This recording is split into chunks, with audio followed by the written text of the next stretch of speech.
Leaving behind a trail of destruction, Typhoon Gaemi moves on from Taiwan as people now focus on recovery efforts. Roads turned into rivers. Monsoon rains strengthened by the typhoon submerge parts of the Philippine capital. A police officer and lawyer face charges of helping steal the estates of recently deceased senior citizens. Plus, a DJ from Hualien is taking her unique blend of indigenous vocals and electronic club beats to Paris this summer.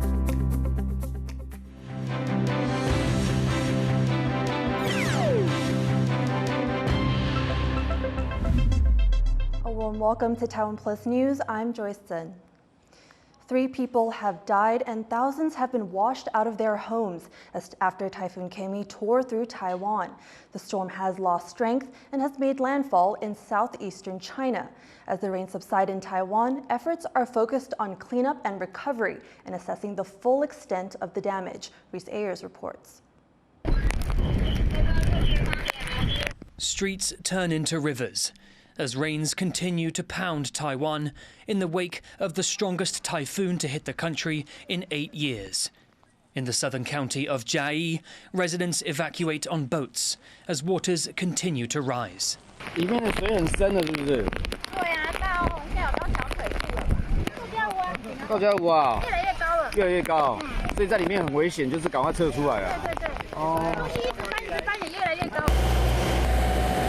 Pumps work overtime to try and clear the floodwaters, but the rains keep coming. In the south, a cargo ship beached by the storm. The entire crew stranded on board, but unharmed. It was one of 4 commercial ships affected by the typhoon. In Taiwan's northeast, floodwaters reach as high as 2 meters. And in the eastern county of Hualien, an area no stranger to natural disasters, markets are torn apart by strong winds. And in one piece of chilling footage, strong winds tear off the roof of a building, sending debris crashing into the street below, killing a woman in the backseat of a car and seriously injuring her son. No part of the country has escaped the impact of Typhoon Gaemi, with severe flooding and damage reported in cities and counties across Taiwan. Recovery efforts are underway. The government has sent rescue and military personnel to help those in the most hard-hit areas.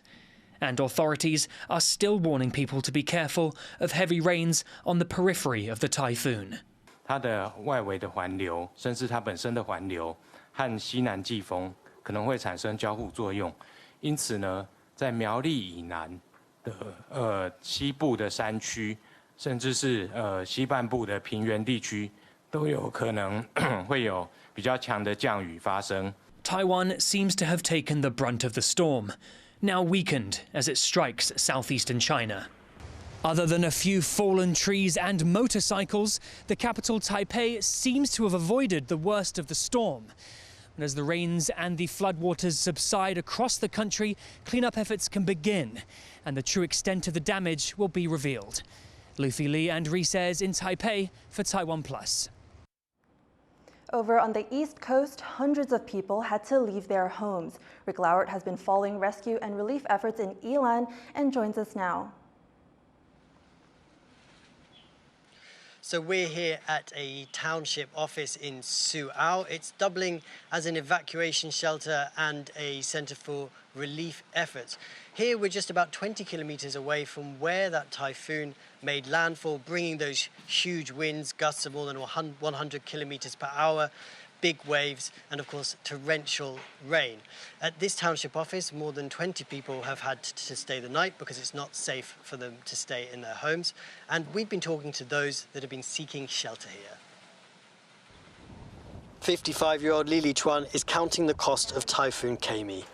Both her house and this restaurant she owns with her husband on Taiwan's east coast were in the path of the deadly storm. Just recovering from heart surgery, she doesn't know how she'll be able to afford both her mounting medical bills and these repairs. 也不晓得糟糕，那个屋顶这个盖的都破掉，里面那个是水泥的都裂开，因为砸下来不晓得铁皮怎么砸，都要全拆起来。啊，我心情，我不会讲了啦，因为我加上心脏不好，现在这样子我快倒下。Lee spent the night on the floor of this township office, sheltering from the torrential rain and gusty winds of 100 kilometers per hour with others from her village. Evacuation centres like this are housing the hundreds of people that have been displaced by the typhoon across the country. And Taiwan's military have been taken off scheduled annual war games to help bring people to safety. But the people of Ilan are bracing themselves for the economic shock of this typhoon. With a population of more than 400,000, rural Ilan relies on rice farming, fishing and tourism for much of its economy. But fields are now flooded and ships were forced to shelter in harbours. Typhoon Gaemi is now heading away from this area, but officials warn that continued heavy rain is increasing the risk of landslides, especially with mountain slopes here already destabilised by a magnitude 7.4 earthquake in April. 所以，因为台湾发生土石的状况，其实都这个伤亡人数都非常多，所以他们也有这样警觉了。所以我们在跟他劝导通知的时候，他们也都愿意。我想这个是为了自己的这个生命的安全。Gaemi is the strongest storm to make landfall here in nearly a decade, leaving its mark on this fertile area known for producing some of the best rice and seafood in the country. Nature's bounty now violently disrupted by the elements. So aside from those hundreds that have been evacuated, there's also been extensive damage to property and infrastructure. We've seen signs ripped off buildings, we've seen roofs ripped off buildings, we've seen toppled trees on almost every road that we've driven through. And of course, there's also damage to buildings to the extent that some of them are deemed unsafe for people to live in. On top of that, more than 20,000 homes have lost electricity over the last few hours. Most of that is being restored now. And the typhoon is, of course, moving away from this area. It's heading west towards China. So officials here are hopeful that they can start reopening some of those mountain roads that they closed for safety and restoring rail services to their full capacity. But word from officials here is there is still a lot of danger out here and for people to stay off the streets as they get on with the job of clearing up the mess. Thank you, Rick. And you stay safe out there as well. That was Rick Lauert live for us in eastern Taiwan. At least 13 people in the Philippines have been killed after Typhoon Gaemi worsened seasonal rains. Thousands of people have been displaced and emergency workers have been rescuing stranded residents. Wesley Loas has the details. Streets in Manila turned into rivers as Typhoon Gaemi, known locally as Typhoon Karina, passed through the region. Although the storm did not make rainfall in the Philippines, it intensified seasonal monsoon rains, causing flooding and landslides. Residents are now dealing with the aftermath.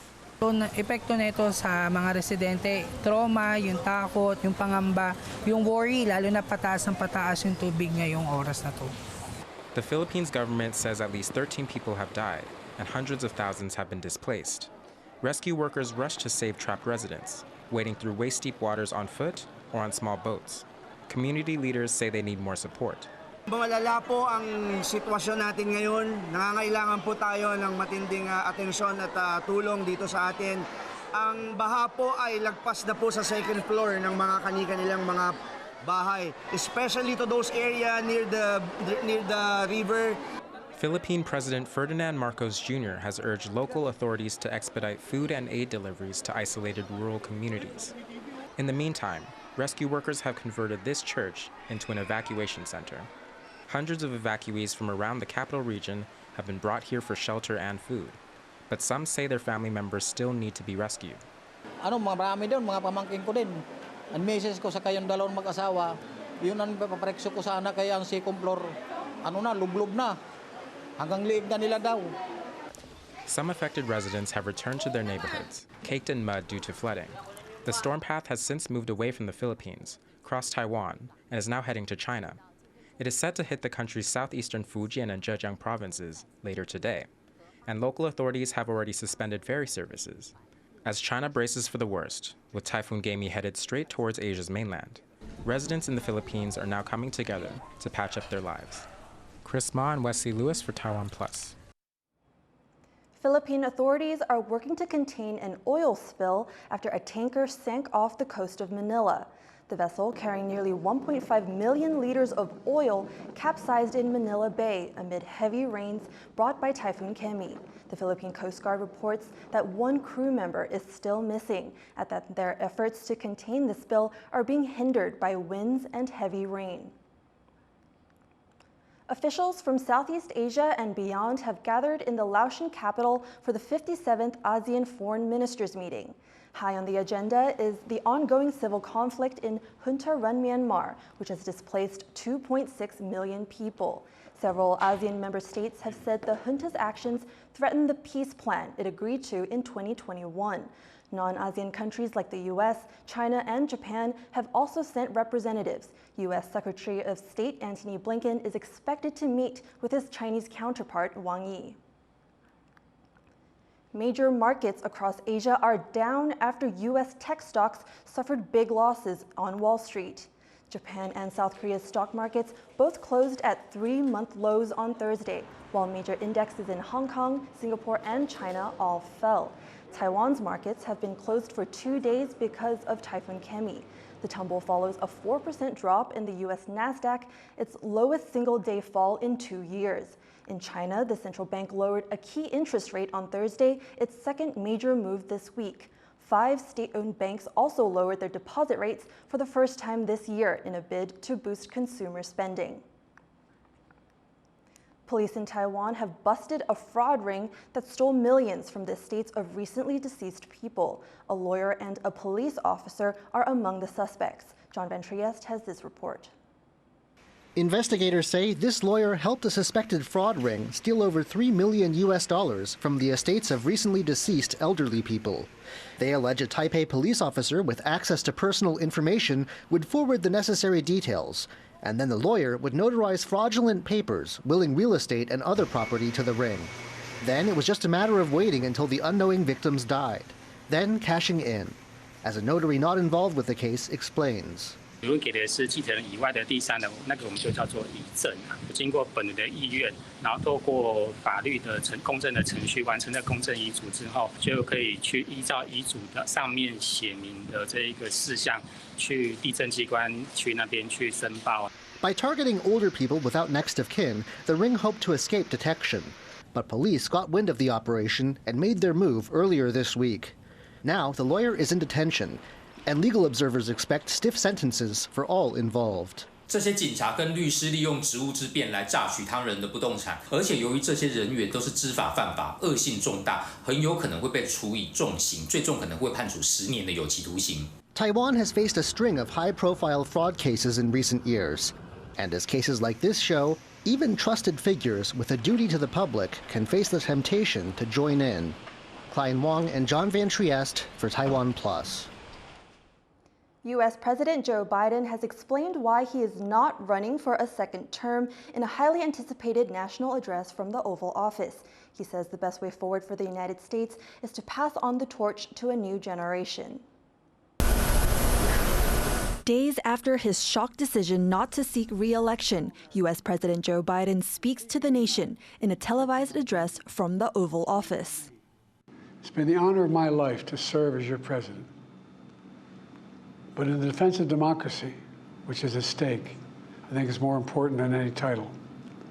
The last time a U.S. incumbent pulled out of the presidential race was 1968, when President Lyndon B. Johnson suddenly dropped out amid political pressure and division around the increasingly unpopular Vietnam War. Biden had been facing growing criticism from within his party to step down, not over U.S. conflicts abroad, but over his own mental acuity, following a shaky debate performance last month. After trailing behind Republican nominee Donald Trump in polls, the 81-year-old incumbent says the best way forward is to pass the torch to a new generation. There is a time and a place for long years of experience in public life. There's also a time and a place for new voices, fresh voices, yes, younger voices. And that time and place is now. To take on Trump, Biden has endorsed Vice President Kamala Harris, who has gained a lead in party support to become the Democratic nominee. It's a matchup that carries high stakes for the United States. part of what he accomplished, I think, was to say, look, this is an absolutely critical race that will define the future of this country for, generations to come. Outside the White House, tears from supporters showing gratitude to President Biden for his decades of service. Look around. There are people from all walks of life here today, and they're here united and a grateful heart for the president for his service to our country. And I think that, it's this enthusiasm that's going to bring a Democratic victory in November. Meanwhile, in North Carolina, the Republican nominee, in his first rally since Biden dropped out of the race, unleashed attacks on his likely new opponent, signaling that though the competition has changed, his tactics have not.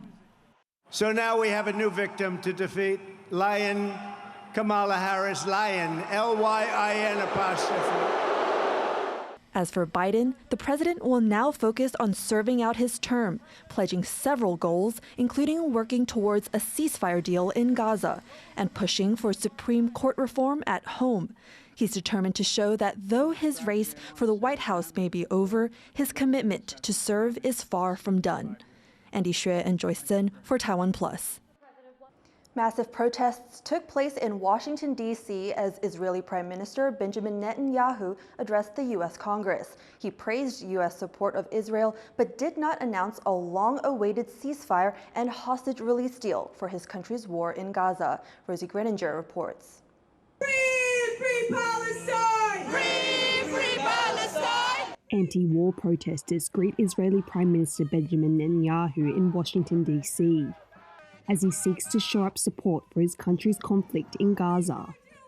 Speaking to Congress, the Israeli leader took aim at those protesters, calling them shameful, while thanking the US government for its support and appealing for more military aid. In World War II, as Britain fought on the front lines of civilization, Winston Churchill appealed to Americans with these famous words, "Give us the tools and we'll finish the job." Today, as Israel fights on the front line of civilization, I too appeal to America. Give us the tools faster, and we'll finish the job faster. Netanyahu's comments were welcomed by Republican lawmakers, but some Democrats present held a silent protest, holding signs that said war criminal. Many other lawmakers from the Democratic Party missed the speech entirely, boycotting his appearance to instead attend a side event in D.C., calling for a ceasefire and peace. But hopes for progress towards a ceasefire and hostage release deal were dashed, as the Israeli leader provided few details on any deal progress. With 39,000 Palestinians killed in the ongoing war, and more than 100 Israelis still being held in Gaza, in the Israeli capital, Tel Aviv, people demanded Netanyahu do more to bring the hostages home. This is the only sentence that you have to say. We have a deal. We are bringing them home. This is the only thing that we want to hear. I don't care what else you have to say. With the war reaching its 10th month, pressure is mounting on Netanyahu to end the conflict. In his speech to US lawmakers, the Israeli Prime Minister was expected to address a ceasefire resolution laid out by the United States and supported by the UN Security Council. But instead, the leader was defiant, calling for a total victory against Hamas. The same speech could have been delivered on October 8th, quite frankly. And you'd never know that there was an Israeli ceasefire proposal that was official U.S. policy and supported by everyone in the international community. But as Netanyahu's language around a ceasefire deal remains unchanged, relatives of the hostages will be given a chance to press the issue in a meeting with the Israeli leader and President Joe Biden. And as Washington remains fiercely divided on Israel's invasion of Gaza, the Israeli Prime Minister will also meet with presumed Democratic presidential nominee Kamala Harris and Republican candidate Donald Trump as he continues to rally for support. Devon Tsai and Rosie Greninger for TaiwanPlus. A DJ from Hualien is heading to Paris with Team Taiwan for the cultural counterpart to the Olympic Games. And as Yuten Lai reports, she's bringing her indigenous roots with her.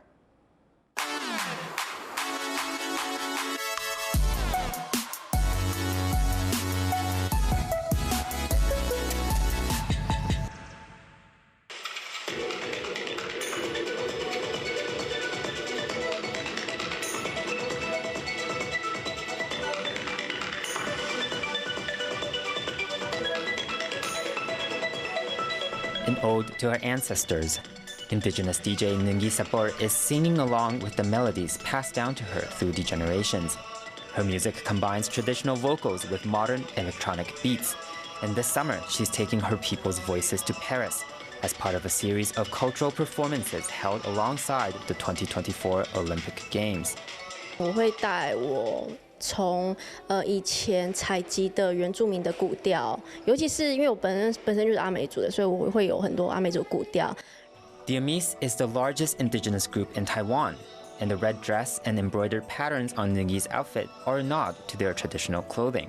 These melodies can be heard during major ceremonies like the annual Amis Harvest Days or when villages pray for rain. But they're also sung just for entertainment. For young Amis people, hearing these songs bring back memories of home. 就是可能想家啊，或者是有遇到什么样子的困难的时候会去听。因为有时候听音乐可能就只是背景音乐，然后继续做事情。但是有时候当你做事情一直做着做，然后当听到古调出来，你就会这样子。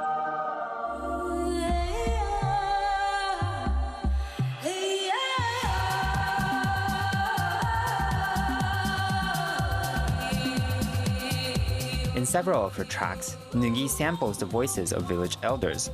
To young Amis people like Kating, hearing the song sung by their seniors feels like a blessing, connecting her to her people's history. But Nungi's music is also contemporary.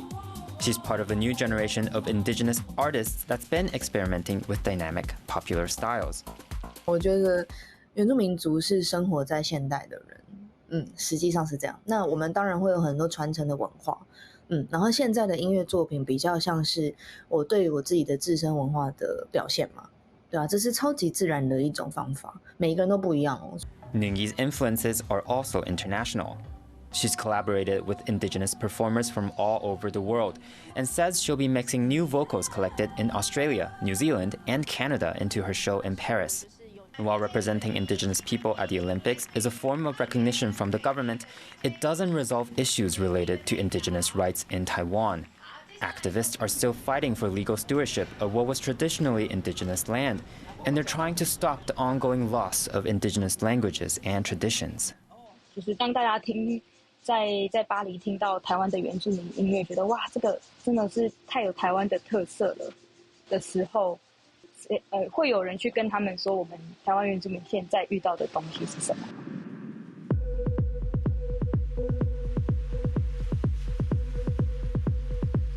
For now, Nungi Sapor is focused on expressing herself on the global stage, and she's calling on indigenous youth around the world to join her.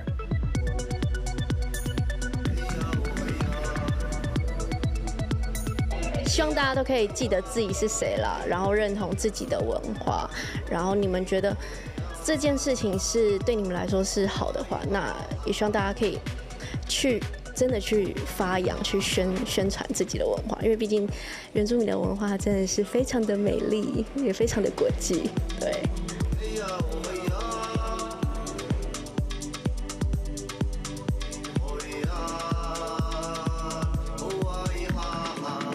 Klein Wong and Yuchen Lai for TaiwanPlus.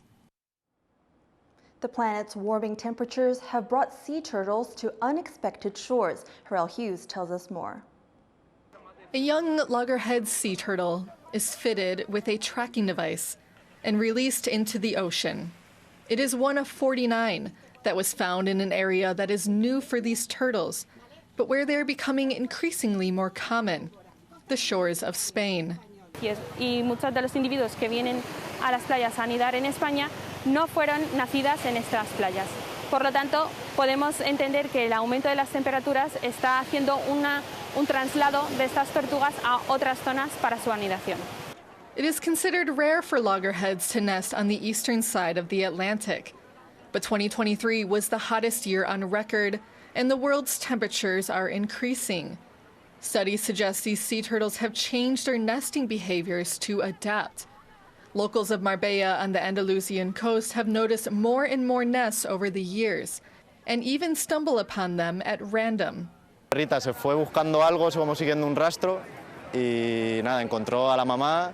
Estaba la tortuga haciendo el agujero, nos quedamos ahí y hablé con unos veterinarios de la Junta que me llamaron y bueno, me dijeron que intentara retener a la tortuga. Without an official system to protect these turtles, a group of volunteers have taken matters into their own hands, patrolling the beaches and safeguarding the hatchlings of this threatened species. Pudo hacer entre 250 voluntarios, pues está cuidando día y noche, protegiendo los huevos de las tortugas para que llegaran al día que eclosionaran. They are now releasing the group of 49 sea turtles rescued last year, and at the same time searching for new nests. As global temperatures are expected to keep rising, stumbling upon nests in this part of the world will no longer be a surprise, and the beaches of the Mediterranean will be a new permanent home for these turtles. Joseph Wu and Harel Hughes for TaiwanPlus. Thank you for watching TaiwanPlus News. You can visit the TaiwanPlus website or follow our social media for more of our stories. Finally, for more on the latest on Typhoon Gaemi, stay tuned to TaiwanPlus and follow us on social media. I'm Joyce Sin. Take care and stay safe.